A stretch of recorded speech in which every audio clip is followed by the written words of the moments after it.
It's Wednesday, March 27th. Bob Price on Canada's Business Beat, brought to you by Eric Potato of eXp Realty, your BC, Thompson, Okanagan, and Shuswap lakefront specialist. Political rhetoric and economic analysis clashing in Canada's carbon tax debate. Dozens of economists signing off on a letter defending the federal government's climate change strategy, describing the current carbon levy as the most efficient way of cutting emissions while limiting the impact on taxpayers. The letter notes, and we quote, "Healthy public debate is good, but it should also be based on sound evidence and facts." We have a major shift happening in Canada's fuel retailing landscape, with Calgary-based Parkland putting 157 of its gas stations and convenience stores across 6 provinces up for sale. The company's general meeting coming up on Thursday.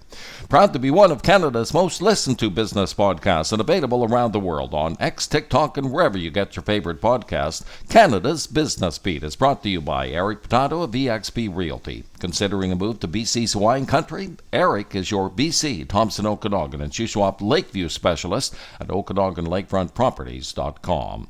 A Vancouver company focused on low-carbon fuels reporting a sizable loss. Westport Fuel Systems showing a nearly $50 million fourth-quarter shortfall, although company officials are still adamant that a big upswing is close for the alternative fuels business. A strong finish for a weak year for tourism spending across the country, according to Stats Canada, up 2.3% in the fourth quarter after a 0.1% decline in the previous 3 months. The increase for the whole year, 13.5% compared to a 50% rise in 2022 coming out of COVID. Paying debt with more debt, the Canadian Federation of Independent Business Analysis claims that about 200,000 small businesses have had to borrow in order to pay back government-issued pandemic relief loans.